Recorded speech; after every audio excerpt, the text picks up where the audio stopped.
Hi, everybody. Welcome back to Islands Uncovered. My name is Megan. I am the owner of Dare to Dream Travel and a travel advisor who sells Sandals and Beaches Resorts.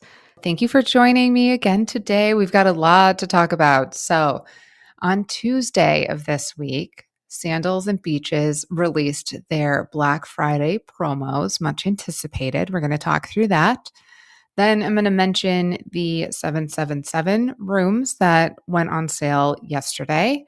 And then I wanted to mention that the day that this airs, the executive chairman of Sandals has invited all of the travel advisors to a virtual town hall meeting where he's going to give us an update about the Sandals and Beaches Resorts in Jamaica and moving forward. So, if you are interested in hearing a detailed summary of the information that we get, please tune in next week. I will be including that in the start of the episode.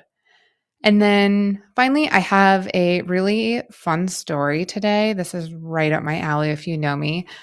We are going to be moving over to the Montego Bay area and be talking about a story that includes a witch, Johnny Cash, and murder. So, if you are curious to see how all of those things fit together, please stay tuned after the resort and sales and promo updates, and we will talk about the White Witch. Okay, so starting off, I mentioned that on Tuesday, Sandals and Beaches released their Black Friday promos. This is a sale that is going through December 2nd, and it's for any new bookings placed during that time. So I wanted to touch on this because if you're looking at the sale ads, you're going to see a lot of different things, booking credits, instant credits, web booking bonuses, spa credits, air credits. And I wanted to take just a few minutes to kind of break that down so that you have a better understanding of what you're looking at when you're interested in booking.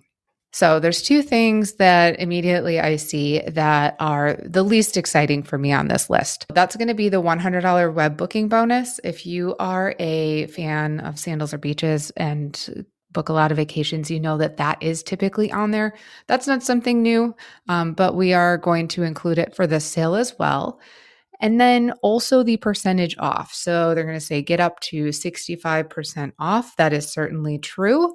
But again, that if you follow the sales, you know that typically there are always rooms that are going to be 65% off. That's going to be the highest amount they ever offer the rooms, unless you're stacking a 777 deal on top of it, making it 72%. I won't get into that right now, but yes, there are rooms that are up to 65% off, but that's not typically anything new. What I was excited to see about this sale is the amount of instant credit and the amount of spa credit. So the credits, you can get up to $1,500 at Sandals and $500 at Beaches. Instant credit that's just going to come right off the cost of your trip. The $1,500 is a higher amount than what we typically see. However, just keep in mind that that $1,500 is going to be the max amount. And the amount that you get for that instant credit is going to change based on the number of nights you stay. And it also varies by resort. So just me looking at the fine print, it looks like there's about 6 resorts that if you stay 10 plus nights, you're going to get that $1,500.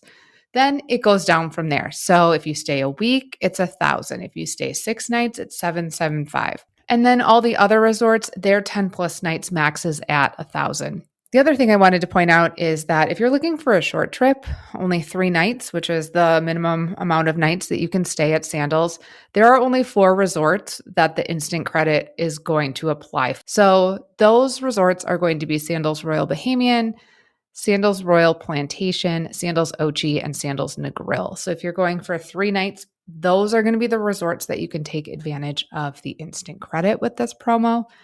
Once you bump up to 4 nights, every resort is going to have a certain amount of instant credit. It's just the amounts vary by resort and they continue to go up the more nights you stay.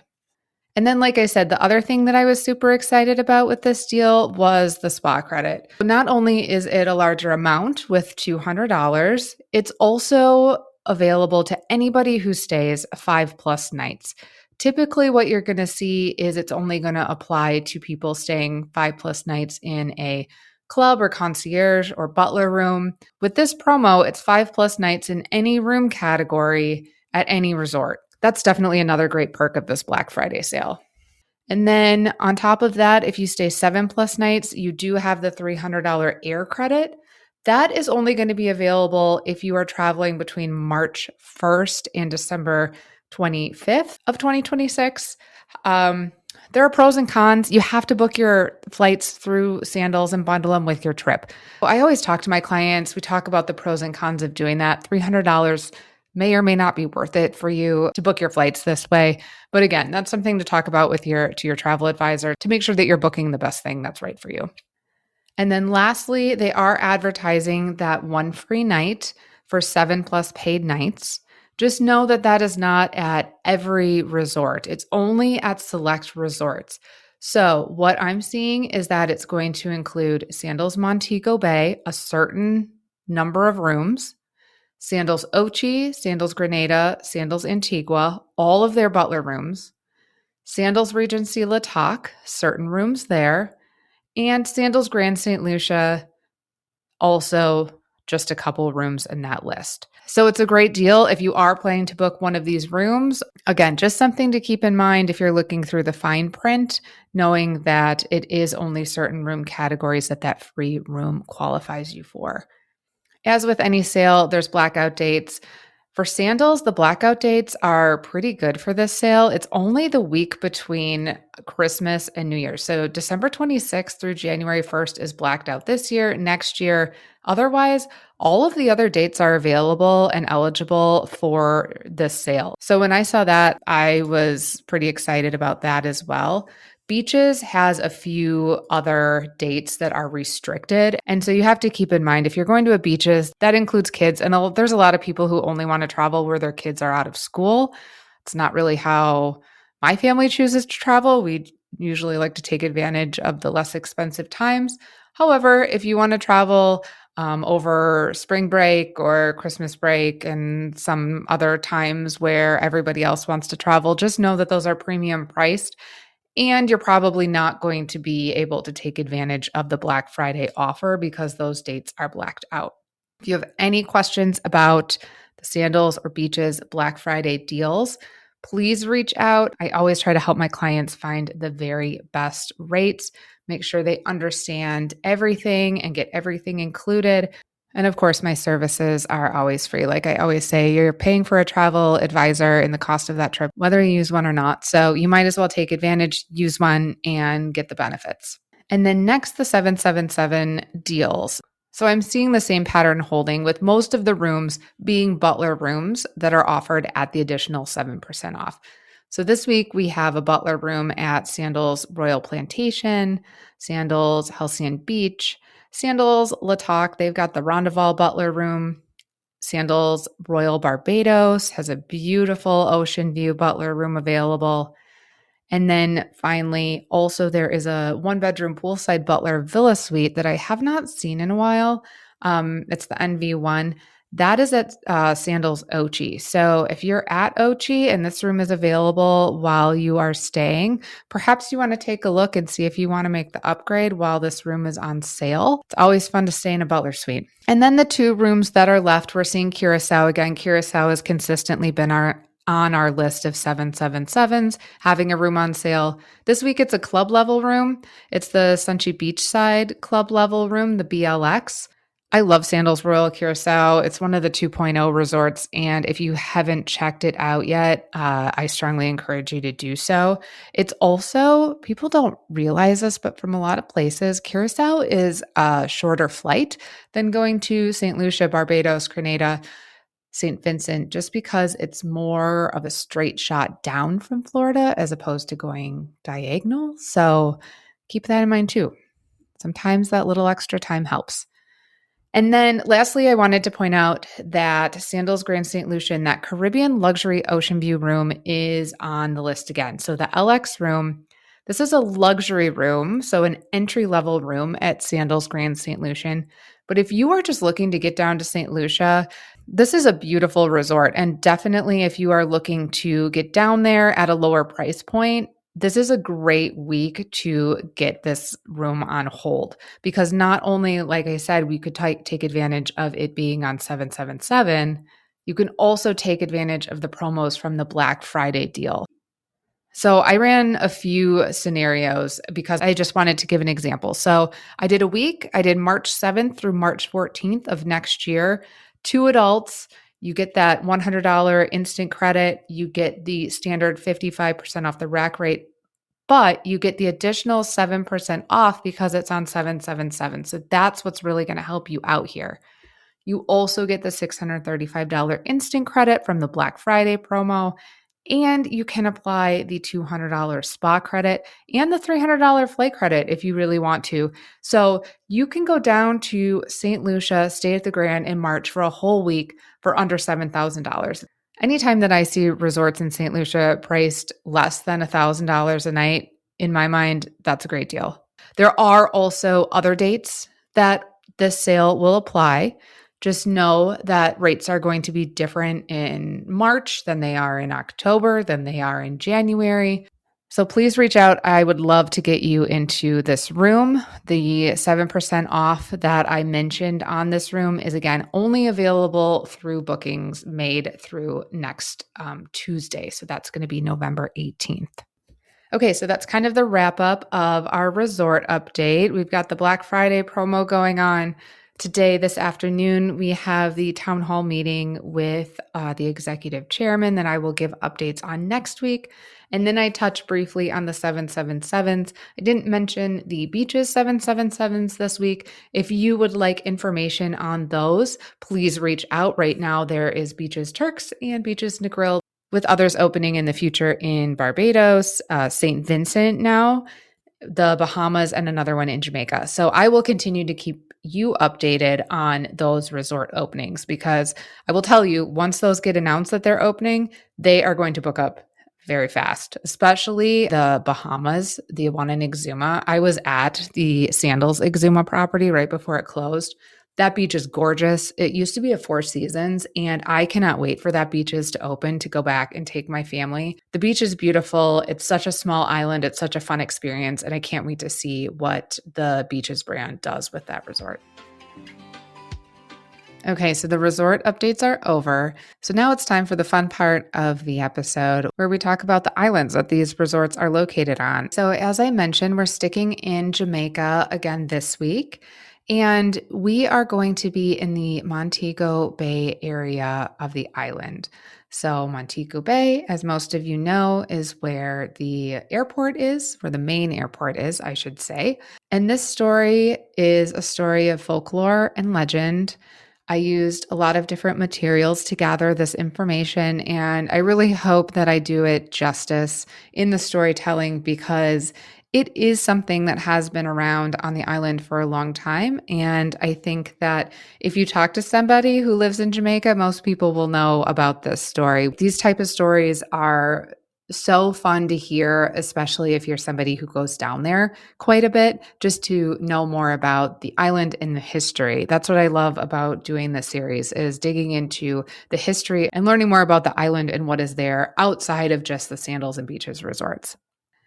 Okay, so Rose Hall, the Great House, sits about 9 minutes east of downtown Montego Bay. It's on a hillside overlooking the Caribbean Sea. And the next time I go, so I'm going down to Jamaica in December, and I'm going to be flying into Montego Bay and then taking the transfer over to Sandals Duns River. So when I go next time, I'm going to be on the lookout to see if I can see the signage for the entrance to Rose Hall, so I can see where it is. And if I'm able, I will try to take a quick video as we're driving past and post it.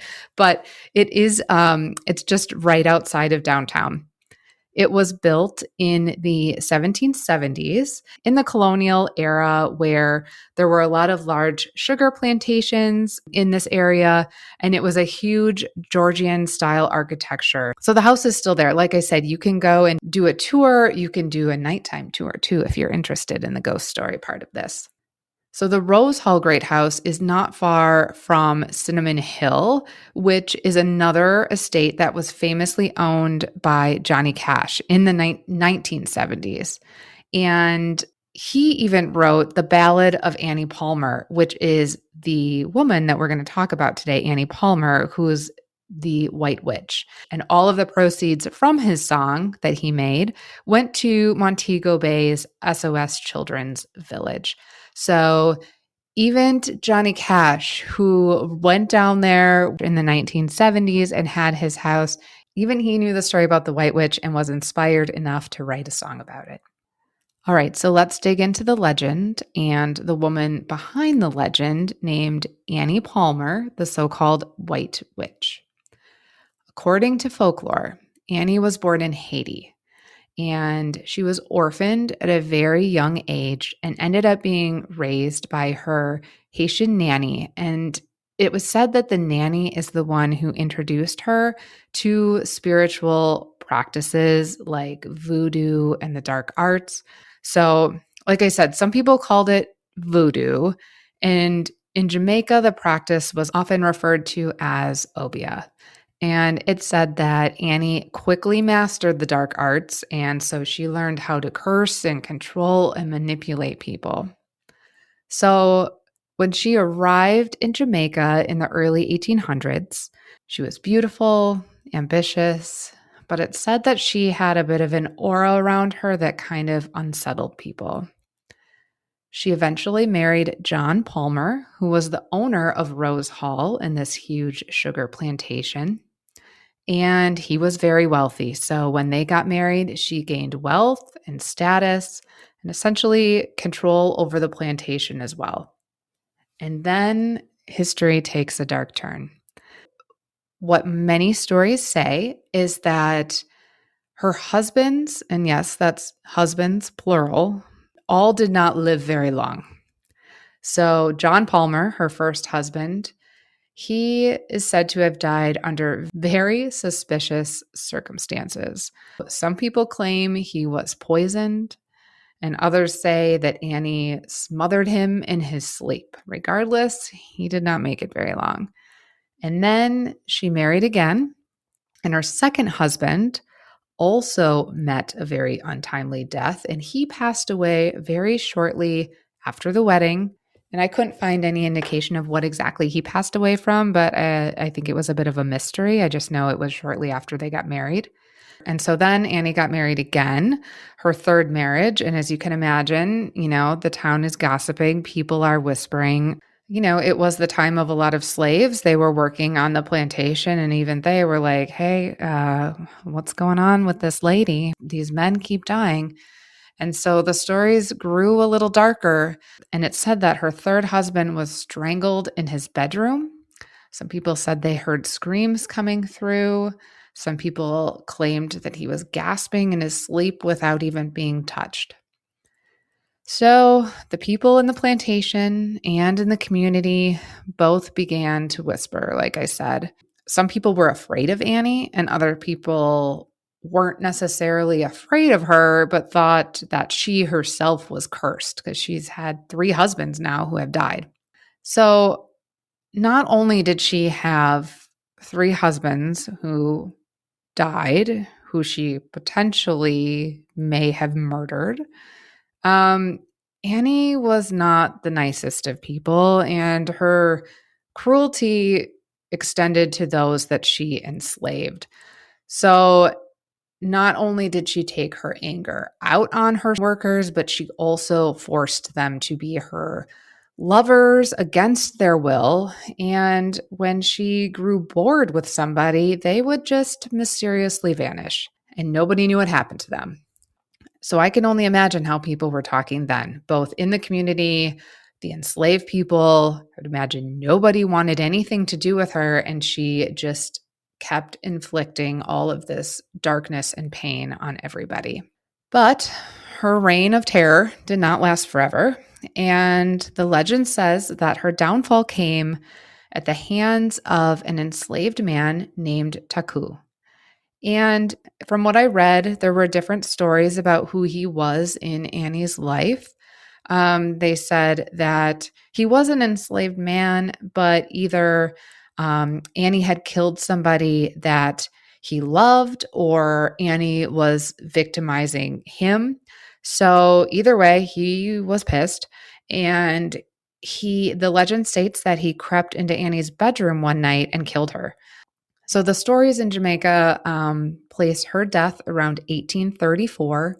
That was the year, if you remember from last week's episode, that slavery was abolished in Jamaica. So slavery is abolished, Taku kills Annie, and everybody thinks that maybe things will settle because this crazy woman has gone away. But of course, that's not what happens. So, according to folklore, Annie's burial was done incorrectly, and the appropriate rituals were not done to contain her spirit. So, this is why some people say that her ghost still haunts Rose Hall. If you talk to visitors and workers, they're going to report seeing her drifting through the halls, riding on horseback across her property, appearing on her balcony, all in her flowing white dress, hence the White Witch. Others claim to hear her screams at night. I saw reports of people who work there saying that they hear whispers calling their name.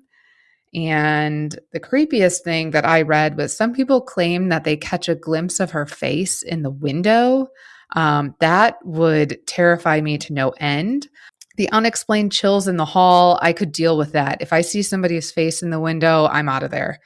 So, Rose Hall obviously was once a grand symbol of wealth and power. It's now pretty much the stage for this ghost story that refuses to go away. And for over a century now, the tales of the White Witch have circulated and grown. People retell them all the time.